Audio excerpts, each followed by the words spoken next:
Os primórdios da Igreja Adventista em Santa Catarina.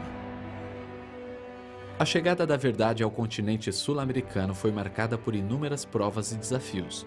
Enquanto a tríplice mensagem angélica já havia alcançado todos os continentes da Terra, os habitantes da América do Sul ainda desconheciam essa verdade, o que levou muitos obreiros a rotularem esse território como o continente esquecido.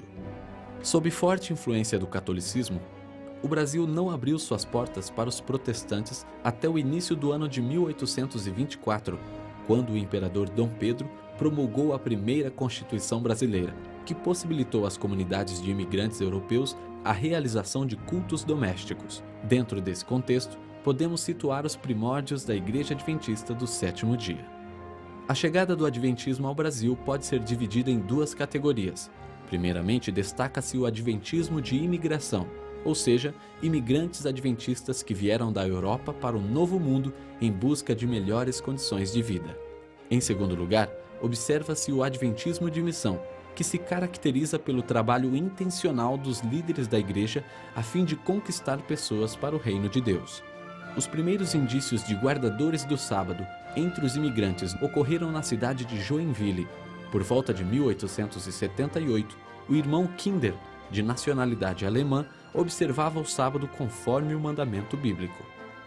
Outro marco importante a ser destacado na história do adventismo brasileiro é o estabelecimento da comunidade russa que se instalou no povoado de Rio Cunha, a 15 quilômetros do município de Rio dos Cedros, em Santa Catarina. Nesse local, em 1890, havia um grupo de adventistas do sétimo dia que construiu uma capela de culto que era compartilhada com os russos ortodoxos. No entanto, a consolidação do adventismo no Brasil só foi possível graças às iniciativas adotadas pela liderança da Igreja Mundial. Por ocasião da Conferência Geral de 1889, o pastor William White, filho de Ellen White, que era responsável pelo Departamento das Missões Estrangeiras, destacou que a América do Sul era um campo promissor. Suas declarações contribuíram para que os líderes votassem uma oferta especial da escola sabatina, a qual seria destinada à evangelização desse território. Novamente, em 1891, o pastor White chamou a atenção dos delegados da Associação Geral para os desafios e necessidades desse campo. Desta forma, todos se convenceram que deveriam iniciar oficialmente a obra na América do Sul. Antes, porém, que qualquer obreiro chegasse ao Brasil, as literaturas denominacionais já haviam alcançado o coração de diversas pessoas. Entre os anos de 1879 e 1880, chegou ao porto de Itajaí o primeiro pacote com 10 exemplares da revista A Voz da Verdade. Logo a seguir, tal pacote foi levado à mercearia do Sr. Davi Hort, o qual entregou para o seu destinatário, Carlos Drefke, morador da vila de Brusque. Essas literaturas simbolizam 10 sementes que foram lançadas em solo fértil e que, a seu devido tempo, produziram grande colheita na seara do Senhor. Como resultado da leitura dos conteúdos dessa revista e do livro As Profecias de Daniel e Apocalipse, escrito por Urias Smith, Guilherme e Joana Bells se converteram à mensagem do sábado em 1890. No processo de distribuição de literatura e desenvolvimento do adventismo, destaca-se o papel de Albert Stauffer, o primeiro missionário adventista a pisar em solo brasileiro em maio de 1893. Logo nos primórdios do adventismo, esse dedicado comportor enviou à Associação Geral diversos pedidos clamando por ministros, professores e obreiros. Em uma de suas cartas ele afirmou: "Quando reconhecemos a voz de Cristo, dizendo-nos para ir, é nosso dever obedecer. Não ficar esperando, perguntando se o clima de certo país é saudável ou se o povo nos agrada.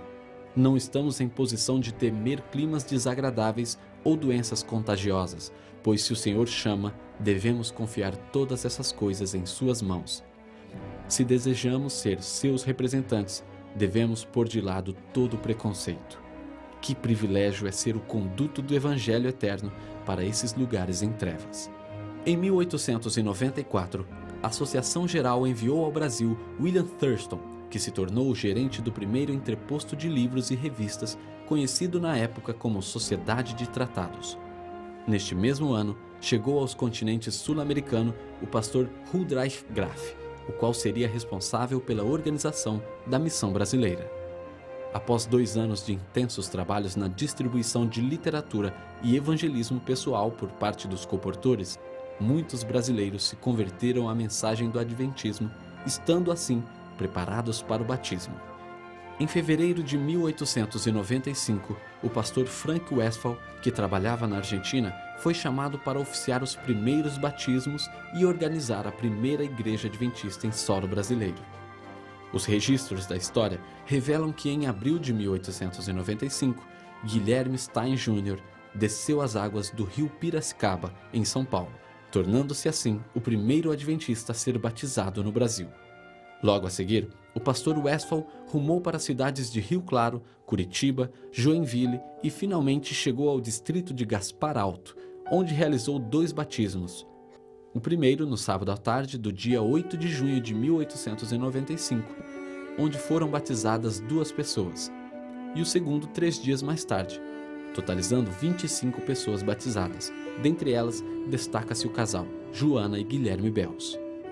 Após o segundo batismo, no dia 11 de junho de 1895, o pastor Westphal organizou a Igreja Adventista de Gaspar Alto, que se tornou a primeira igreja adventista no Brasil. Neste mesmo dia, Augusto Ohm foi consagrado ancião e a seguir foi oficiada uma cerimônia de Santa Ceia. Berço do adventismo brasileiro, o estado de Santa Catarina figura como celeiro de grandes pioneiros na disseminação da tríplice mensagem angélica. Deus usou este território como a porta de entrada da verdade, a qual deveria iluminar todos os quadrantes de nosso país. A união do poder divino com o esforço humano fez com que o Evangelho de Cristo avançasse de forma grandiosa, trazendo a esperança da salvação e vida eterna a todos que creem em Jesus. No entanto, a obra que os pioneiros começaram a escrever, nós somos desafiados a concluir. Qual será a nossa resposta? Me inflama, ó Senhor, me inflama. Não importa como, inflama meu coração em paixão pelo mundo. Me inflama a dar, a ir, mas acima de tudo, a orar. Me inflama até que a tua bandeira vermelha seja conhecida em todas as terras que ainda vivem sob as trevas do pecado e nos desertos onde a tua cruz ainda não foi erguida. Ó Senhor, me inflama até que todo o meu coração esteja repleto de compaixão por estas almas, até que sinta o dever ardente de orar, até que o teu amor constrangedor alcance todos os polos, aos extremos de norte a sul, de leste a oeste, a fim de que todos sejam incandescidos pela chama ardente do teu eterno amor.